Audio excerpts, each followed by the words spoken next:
Look how pretty it looks. That does look good. Hey guys. She's doing stuff. Okay, so it's Sunday. I know, we're starting to vlog really late. So I guess we'll just give you a quick run. Thank you. Quick rundown as to what we've been up to. So Hi guys. Friday came over. Burn. It was like someone pinched that area. What do we do on Friday? I cut my hair. She got a haircut. We went to Walmart for a bit. Walmart run with my mama and Nene. And this random person. Yeah, and then we just stayed home, I think, and just watched a movie.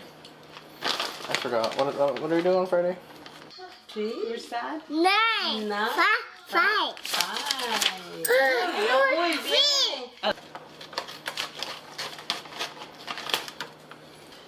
And then on Saturday, I met up with Jocelyn.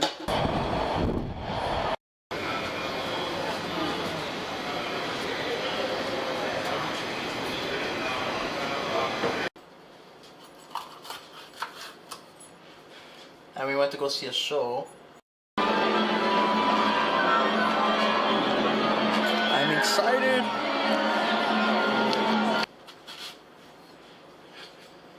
It was great.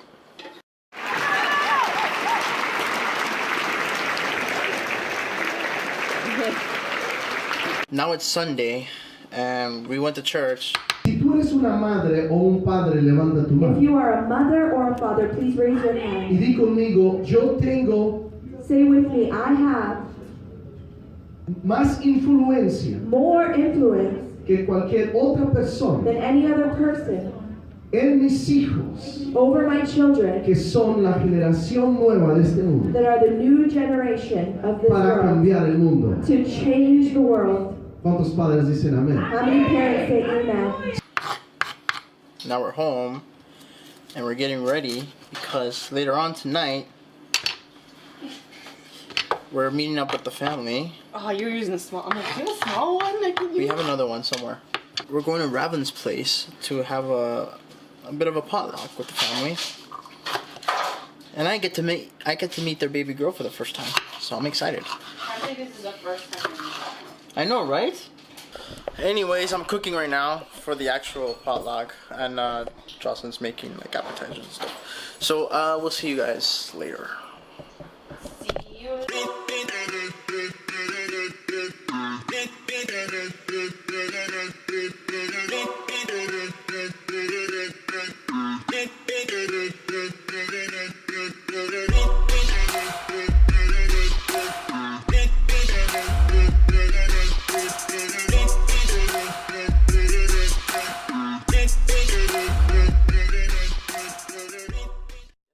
Dude, how's it going? How's it going, man? I'm telling you to see. Oh wow, she's so happy. She's. My mom and I are like, look at her. She's like, she's so cute, so smiley. I know. Hi. Oh. Go to sleep at 9 and then we'll get into bed at 11 and then she'll be like, okay, time to play. And then she'll be up for like an hour. No way. Hey, Ellie? Yeah.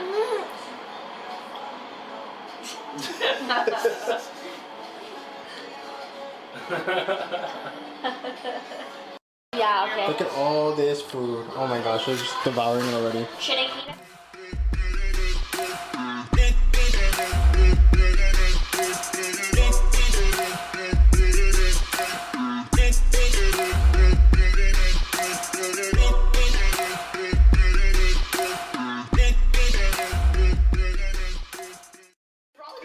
My plate looks like a joke compared to yours. What is that? Oh my god.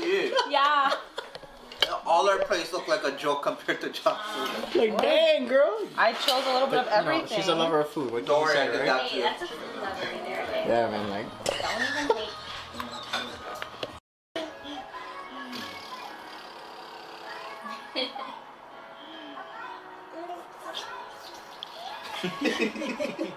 Remember when Sonia learned how to do that? Oh my god, Saya. It's so big too. Did she be 3 in July? And you can have it. Oh my god. I know. You know how Facebook gives you memories? Yeah, yeah. Yeah. Don't break yourself. Or just go beside Laz. Okay. Let's try this for a photo. I gotta hold it. Every time. You have a big group. Okay. There you go. There we go. Is it? Wow, that took a sweet time. Yeah, I was like, why did that take longer than before? I wonder how light her eyes are gonna stay. Yeah, I don't know. You have nice eyes. You're so cute. Such a cutie. Bye. Bye. Bye. Thanks for coming, guys. Bye. Bye. Bye. Bye.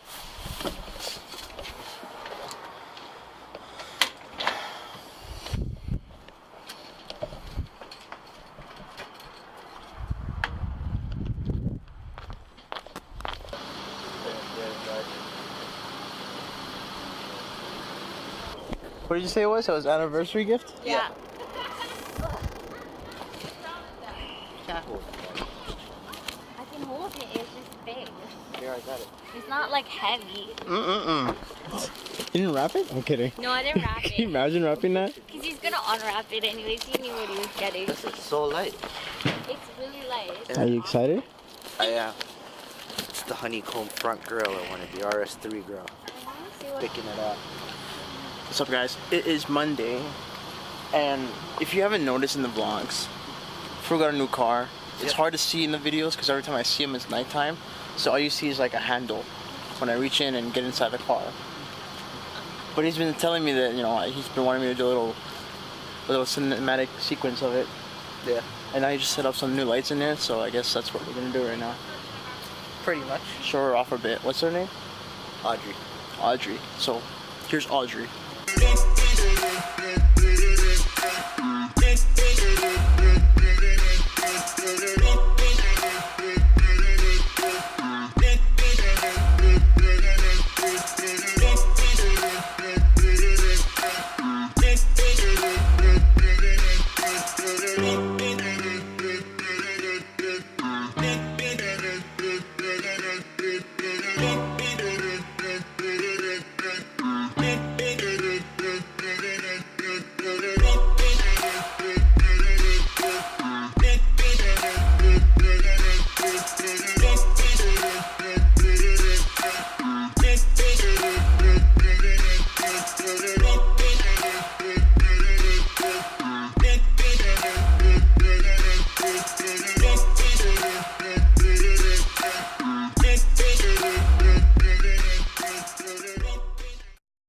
Okay, okay.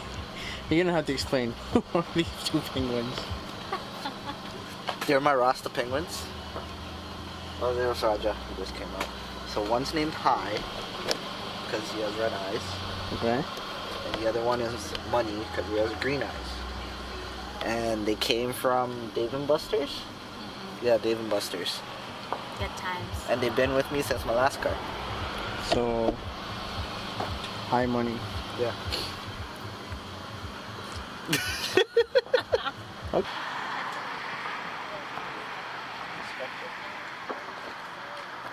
He knows lies, so that's what. Hi, guys. Huh? Haven't seen you in a long time. Where are you off to tonight?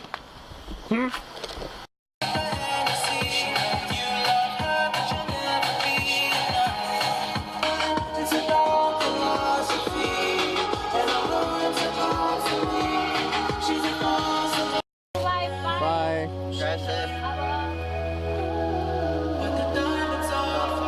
So dark now. Oh wait. Oh, you can see my face because of the light.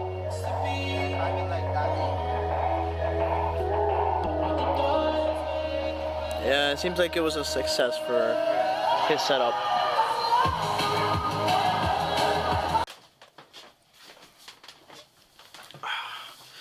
Hey guys, so it's the end of the vlog, which means it's time for the word of the week.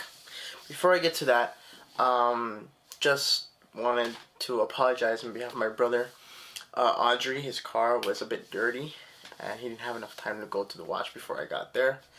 And I got there just before sunset, so I had to make that cinematic sequence before the sun went down, and I didn't have enough time. But after that, he wanted to go in.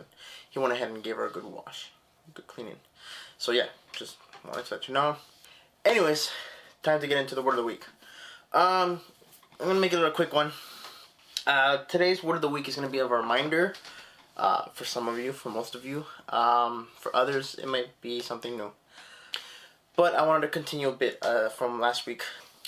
So last week we talked about the prodigal son and how God is waiting on, he wants the lost ones to come home, and when they do, he has prepared everything for them. And one of the things we mentioned was the fact that he's willing to give he's willing to give his most precious possession for you, for the one coming home. And I just want to dig into that a little bit more. Okay, so last week I mentioned how in the Hebrew culture the most precious possession was the cattle, and the fattest of them all, which is what the father in the story did. For God, it was his one and only son, Jesus. And you're probably wondering, yeah, well, he kind of already knew that he was going to sacrifice his son from the beginning for sin, right? What big of a deal it is. Let's get to that, okay? What does it mean, okay? So, before we get to that, I want to talk to you about a thing. It's not a tradition. It's just something that the Jewish men did in ancient times. And it was tearing of their own clothes, the clothing on their that they were wearing, the garments or whatever. And it was always done through a time of torment or shame and just pure pain of suffering. And that's what we're going to get into. So one of the first times that ever happens was when Joseph was sold by his brothers to slavery. I think the first guy to do it biblically was one of his oldest brothers, Reuben. But the sad part was his father. So his brothers, as you already know, sold him to slavery, and then they convinced their father that he was killed. So he believed that he had died. So that's when, out of pain, Jacob, father Joseph, out of pain, ripped his clothes from top to bottom, just out of suffering, pain, and loss of his youngest son.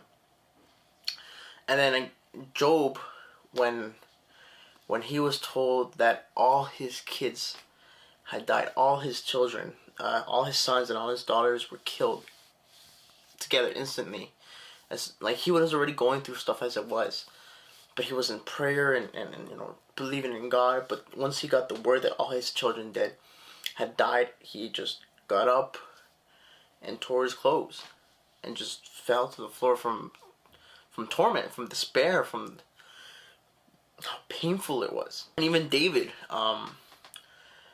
too, when Absalom, one of his sons, killed a son of David. So they were brothers. They weren't from the same mother, so they were stepbrothers. But they were both his sons, and one of them killed the other. And when he got word of that, the messenger messed up and kind of told David that not only did Absalom kill one son, but had killed all of David's children. And in believing that, David was so tormented by it, he too, again, just... Who else? This one's kind of sad, stupid thing, but Jephthah was like a warrior, and he was trying to defeat his enemies, and he made a vow to the Lord, saying that if the Lord gave him his enemies, that after the victory, whatever came out of his house, or the first thing to greet him, he would sacrifice it to the Lord. And it happened to be his daughter.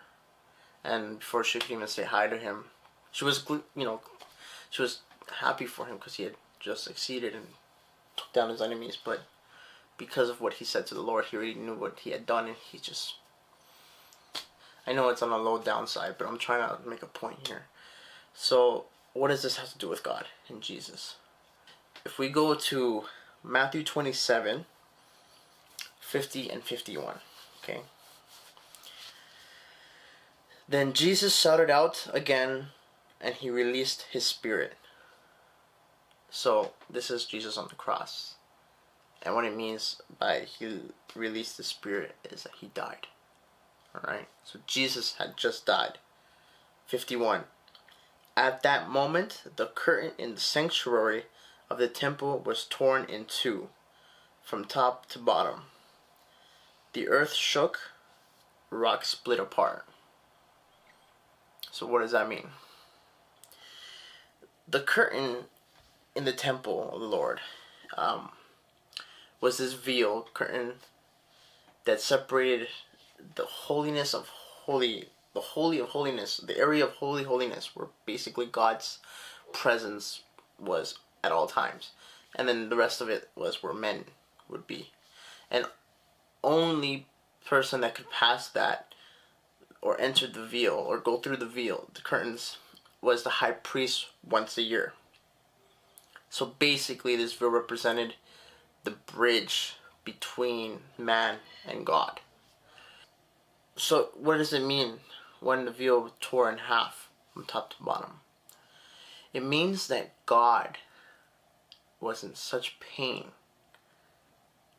and such torment of the loss of his son that he himself tore his garments. And that's the message for today. As sad it is, I want you to understand this. God loves you so much that he was willing to do the most painful thing a father can do for you. Okay? For you specifically. Okay? And if you're going to say to me, oh, but God is all-knowing and so forth, he saw it coming. Okay. Then let me put this in your brain then, okay? If God is all-knowing, and he knew that if he were to create you, that would cost him his son, why would he have created you? If he knew that if he created the planet Earth and all its creatures and create the universe, that one day all this would cost him what is most dear to him, why would he do it? Because you're worth it. See, he loved you that much that he had made all this. As ugly as it can be, he did it knowingly. That was worth it. Because you're worth it. And that's what I want to get through to you guys today. Just remember that, okay? No matter how ugly you may feel, or how you feel, like how you think you are, how worthless you may feel, or unimportant, or just nothing. If you feel like you're nothing, well, here's a little reminder. The God of everything thinks you're worth everything. And remember that always.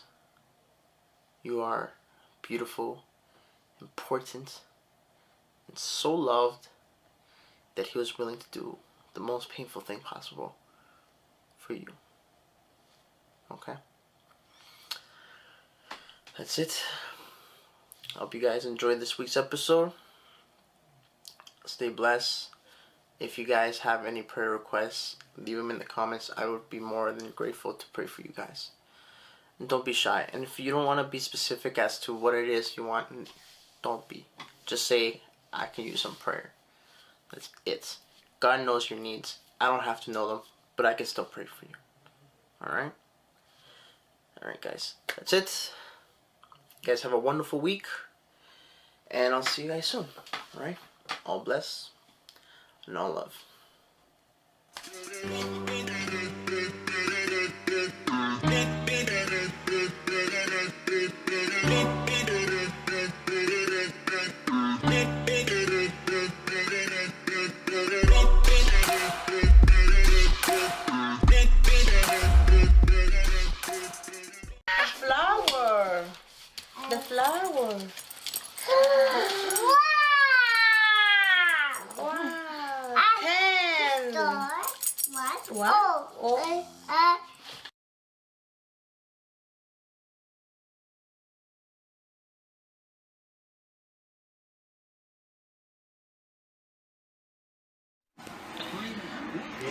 Run, run,